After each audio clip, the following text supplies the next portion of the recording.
لرائب بیٹا اتنی رات کو تم کہاں جا رہی ہو؟ انہوں نے نزدیک آتے ہوئے فکر مندی سے پوچھا۔ لرائب اور ان کے نزدیک آنے پر نہ جانے اسے کیا ہوا کہ وہ ان کے گلے لگ کر اور دھاڑے مار کر رونے لگی۔ داجان نے گھبراتے ہوئے بہت ہی محنت سے اسے چپ کروایا اور اس کے آنسو پوچھتے ہوئے اپنے کمرے میں لے آئی۔ انہوں نے کمرے میں آ کر سب سے پہلے اسے پانی پلایا اور پھر گویا ہوئی، بیٹا اگر تم بہتر سمجھو تو مجھے بتاؤ کہ آخر تم کہاں جا رہی تھی اور کیوں؟ وہ لرائب اپنی جھکی ہوئی پلکوں کو اٹھاتے ہوئے ایک نظر داجان پر ڈالی اور پھر دھیرے دھیرے سب بتاتی چلی گئی۔ لرائب نے داجان کو ساری بات بتائی تو اس بات کو سن کر داجان تو دنگ ہی رہ گئی۔ کچھ پل تو وہ بول ہی نہ سکی کیونکہ ان کی تو بولتی بند ہوگی۔ پھر بولی تو ان کے لہجے میں دکھ ہی دکھ تھا۔ لرائب مجھے یقین نہیں آ رہا کہ تم خود اس کے قریب گئی اور پھر اس نے تمہیں دھتکار دیا، اس انسان نے جس نے اپنی داجان سے کبھی کچھ نہیں چھپایا سوائے تم سے محبت اور نکاح کے۔ وہ ایسا کیسے کر سکتا ہے؟ اس کی اتنی ہمت کہ وہ اپنے رشتے کو دولت میں تول بیٹھ گیا اور بلکہ بالکل پاگل ہو گیا ہے، کم بخت کہیں کا۔ رکو ابھی کان پکڑ کر اسے لاتی ہوں، ابھی کہ ابھی ساری اکڑ نکل جائے گی، بڑا آیا تو رمحان بننے والا۔ داجان دکھ سے بولتی اچانک ہی فام میں آ گئی تھی اور اتنی ہی تیزی سے دروازے کی طرف لپکی تھی، مگر عین وقت پر لرائب نے انہیں پکڑ کر دوبارہ بیڈ پر لا کر بٹھا دیا تھا کیونکہ وہ نہیں چاہتی تھی کہ ابھی وہ دلاور کو اس کے سامنے لا کر کھڑا کرے۔ داجان آپ کو میری قسم، اگر آپ مجھے بیٹی مانتی ہیں تو آپ دلاور شاہ سے کچھ نہیں کہیں گی، اسے جو کرنا تھا اس نے کیا۔ اب مجھے میری عزت زیادہ پیاری ہے، اس لیے میں ابھی یہ حویلی چھوڑ کر جا رہی ہوں اور آپ کے پیار نے مجھے یہاں بٹھا لیا تھا، ورنہ جانا تو مجھے اپنے ہی گھر ہی ہے، وہ بھی ہمیشہ ہمیشہ کے لیے۔ لرائب نے انہیں قسم دلاتے ہوئے ساتھ ہی اپنی بات مکمل کر دی۔ اس کا مطلب تم ضد پر اڑ گئی ہو؟ آج کیسے تم نے ہمت کیسے کہہ دیا کہ تم یہاں رہنا چاہتی ہو، اور ایک بار اور ہمت کر لو اور کہہ دو کہ تم محبت کرتی ہو اور پھر سب کچھ ہو جائے گا ٹھیک ہے۔ داجان نے اسے سمجھانا چاہا۔ داجان لرائب افندی اپنی عزت نہیں کھو سکتی، میں ایک بار محبت کے بغیر زندگی گزار لوں گی مگر عزت کے بغیر نہیں، اور یہ میرا آخری فیصلہ ہے، اس نے اپنے لہجے کو مضبوط بناتے ہوئے اٹل الفاظ میں کہا۔ ایک بار سوچ تو لو۔ داجان نے ہمت نہیں ہاری۔ سوچ لیا داجان، یہ میرا آخری فیصلہ ہے، دستخط جب کروں گی تب کاغذات بھجوا دوں گی۔ لرائب نے ایک بار پھر اٹل لہجے میں کہا اور وہاں سے جانے لگی۔ بیٹا رات تو گزار لو، صبح چلی جانا، انہوں نے فکر مندی سے اسے مشورہ دیا۔ داجان کی بات پر وہ کچھ سوچ کر ان کے پاس ہی سونے کے لیے لیٹ گئی۔ انہوں نے دلاور شاہ کے ساتھ ساتھ لرائب کی مزاج کا بھی اچھی طرح سے پتہ چل گیا تھا کہ اس لیے انہوں نے اس پر زبردستی نہیں کی اور دونوں کو ان کے حال پر چھوڑ دیا، کیونکہ انہیں دونوں طرف آگ برابر کی لگتی ہوئی محسوس ہو رہی تھی، جس میں دونوں ہی جلنے کو تیار بیٹھے بھی تھے۔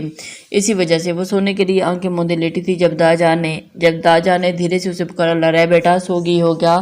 نہیں ابھی نیند نہیں آ رہی، اس نے مدھم لہجے میں جواب دیا۔ تو داجان تمہیں پتہ ہے کیا میر قاسم کون ہے؟ داجان نے اس کی طرف کروٹ کرتے ہوئے اس کے سر پر ہاتھ پھیرتے ہوئے پوچھا۔ نہیں داجان، مجھے کیسے پتہ ہوگا، میں نے بس آج ہی آپ دونوں کو باتیں کرتے سنا تھا، لرائب نے پھٹ سے آنکھیں کھولتے ہوئے کہا۔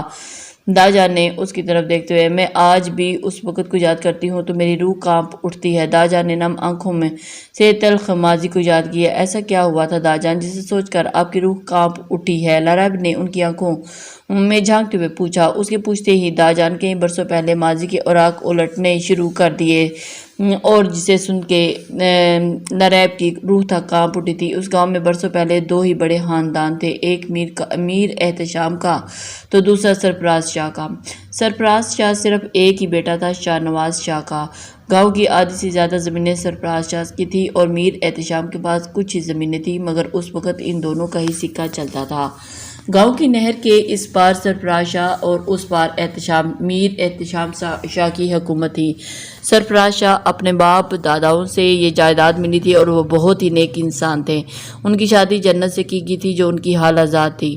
دونوں بہت ہی بہتر طریقے سے گاؤں کے ساتھ ساتھ حویلی میں موجود لوگوں کو بھی انصاف دلاتے، بہتر زندگی گزارنے کے لیے مالی امداد بھی کرتے۔ میر احتشام چاہتا تھا کہ سرفراز شاہ کی ساری جائیداد ہتھیا کر گاؤں پر حکمرانی کر سکے، مگر اس کی یہ خواہش ہی رہ گئی۔ میری شادی سے 1 سال پہلے دل کے دورے سے سرفراز شاہ موت کے منہ میں جا سوئے۔ تب میر احتشام نے سوچا کہ شاہ نواز شاہ کو بیچ میں سے ہٹا دیا جائے اور قصہ ہی ختم ہو جائے، مگر ہماری خوش قسمتی تھی کہ لاکھ کوششوں کے بعد بھی وہ ناکام ہی ہوا۔ باپ کے جانے کے بعد ساری ذمہ داری شاہ نواز شاہ پر آ گئی۔ شاہ نواز شاہ میرے ہم سفر، میری محبت، میرے شوہر تھے اور ہم دونوں کی ملاقات یونی میں ہوئی تھی۔ ہم دونوں ایک دوسرے کو پسند کرتے تھے۔ ہماری پسند کو مد نظر رکھتے ہوئے جنت شاہ نے ہمارے بہت ہی دھوم دھام سے ہماری شادی کر دی۔ شادی ہوتے ہی میں حویلی چلی آئی۔ سمجھو میری زندگی میں خوشیاں ہی خوشیاں تھیں۔ میری ساس جنت شاہ بہت ہی محبت شفقت کرنے والی خاتون تھی۔ انہوں نے مجھے بیٹی کی طرح رکھا، مگر کہتے ہیں نا کسی کو خوشیاں راس نہیں آتی، تو یہی بات میرے ساتھ بھی ہوئی۔ ایک دن اچانک ہی میر جعفر میری گاڑی کے بیچ آ کھڑا ہوا اور میں کچھ کام سے ملازم کے ساتھ نکلی تھی۔ اسے دیکھ کر گھبرا کر پوچھا کون ہیں آپ؟ اس نے کہا مجھے نینا سے بے انتہا محبت ہے اور میں اسے کسی بھی صورت حاصل کر کے رہوں گا۔ یہ بات سن کر میرے رونگٹے کھڑے ہو گئے۔ میں ملازم کو اشارہ کرتی حویلی لوٹ آئی۔ سمجھو یہی سے شروع ہوئی میر جعفر کی کہانی۔ وہ میر احتشام کا اکلوتا سپوت تھا۔ اسے نینا شاہ سے محبت تھی، یہ بات مجھے اندر تک ڈرا گئی تھی۔ میر احتشام نے کئی بار نواز شاہ سے کو مارنے کی کوشش کی اور پھر میرے شوہر کی موت تو تب ہی لکھی ہی نہیں تھی، وہ موت کے منہ میں جا کر بھی بچ جاتے۔ دیکھتے دیکھتے ہماری شادی کو 1 سال گزر گیا اور مجھے ماں بننے کی خوشخبری مل گئی۔ اگلے سال میں نے حسنین شاہ کو جنم دیا۔ شاید ہمارے خاندان کا اثر تھا کہ میری بھی اکلوتی اولاد حسنین شاہ ہی تھا۔ دھیرے دھیرے وقت گزرتا گیا اور 3 سالوں بعد ایک دن جنت بی بی ہمیں چھوڑ کر اس دنیا سے چلے گی۔ میر احتشام کو ہماری زمینیں چاہیے تھی تو میر جعفر کو نینا شاہ ایک دن ہمارے ستارے گردش میں تھے اور میر جعفر نے نینا شاہ کو گاڑی میں اغوا کر لیا اور پھر اس کے ساتھ زبردستی کر ڈالی اور اتنا کہتے ہی داجان اچانک ہی چلانے لگی، رونے لگی، دھاڑے مار مار کر رونے لگی۔ دادا جان دھاڑ پر لاریب کا دل کانپ اٹھا اور اس نے اپنے سینے سے لگا لیا۔ چند سیکنڈ کے بعد لاریب نے ان کے چہرے کو بغور دیکھتے ہوئے دھیرے سے پوچھا پھر نینا شاہ کا کیا ہوا؟ داجان وہ زندہ تھی، روح زخمی تھی مگر وہ زندہ تھی، بلکہ زندہ ہے بھی۔ داجان نے نہایت ہی کرب سے کہا کہاں ہے نینا شاہ؟ داجان وہ زندہ ہیں تو کہاں ہیں؟ لاریب نے ان کی بات پر حیرت سے پوچھا کیونکہ حویلی میں تو ایسی کوئی ہستی نہیں تھی جسے وہ ملی نہ ہو۔ اس کا حیران ہونا تو بنتا ہی تھا تمہارے سامنے۔ داجان نے اچانک ہی انکشاف کیا تھا۔ ان کی بات پر لاریب سکتے میں چلی گئی۔ کچھ پل کے لیے تو اسے سمجھ ہی نہیں آیا کہ وہ کیا کہے اور پھر وہ پوری ہمت جمع کر کے جھجکتے ہوئے بولی داجان آپ ہی نینا شاہ ہیں؟ اتنا کہہ کر وہ پھر سے رونے لگی۔ داجان آپ کے ساتھ اتنا کچھ ہوا پھر بھی آپ نے اپنے آپ کو اتنا مضبوط بنائے رکھا؟ اتنا کہہ کر وہ ان کے گلے لگی، پھر انہیں تسلی دلاتے ہوئے چپ کروا دیا۔ جب وہ تھوڑا سا نارمل ہوگی تو لاریب نے انہیں دوبارہ اکسایا۔ پھر داجان نے کچھ نہیں کہا کیا نہ داجان ایک بار پھر ماضی میں چلے گی۔ شاہ نواز شاہ کو جیسے ہی خبر ہوئی کہ وہ وہاں پہنچ گئے اور سیدھا میر جعفر کا ہون کر دیا، تب سے میر احتشام بدلے کی آگ میں جھلسنے لگے۔ میرے ساتھ جو بھی ہوا یہ بات صرف حویلی کے خاص ملازموں کو پتہ تھی اور شاہ نواز شاہ نے کسی کو خبر نہیں لگنے دی، یہاں تک کہ دلاور شاہ بھی اس سے انجان ہے۔ پھر شاہ نواز شاہ نے میرا بہت زیادہ خیال رکھنا شروع کر دیا۔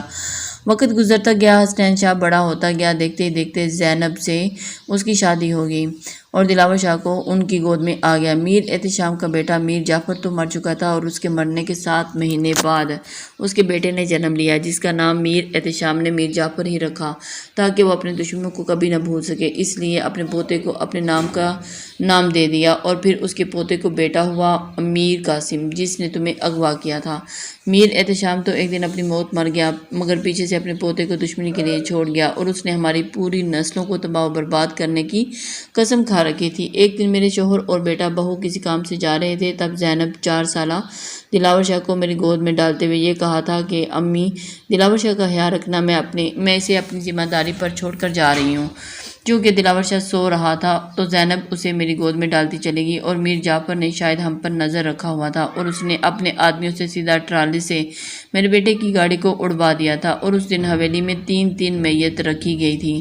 میں ہی جانتی ہوں کہ میں نے کیسے کیسے کر کے دلاور شاہ کو پالا تھا اور میرا ساتھ دیا تو میرے ملازموں نے، اور اب وہی زمینیں لینے کے لیے میر قاسم نے تمہیں اغوا کیا تھا جس کا کچھ حصہ تو وہ لے چکا تھا۔ وہ لوگ ابھی بھی یہی چاہتے ہیں کہ میرے خاندان کو موت کی گھاٹ اتار کر سب پر قبضہ کر لیں، لیکن خدا نے اس دن دلاور شاہ کو زینب اور حسنین شاہ کے ساتھ نہیں بھیج کر اس کی زندگی بچا لی۔ داجان نے پوری بات بتانے کے بعد اپنی نم آنکھوں کو صاف کیا اور ان کی باتوں کو سننے کے بعد کافی دیر تک لاریب خاموش رہی، پھر دھیرے سے اس کے ہونٹوں میں جنبش ہوئی۔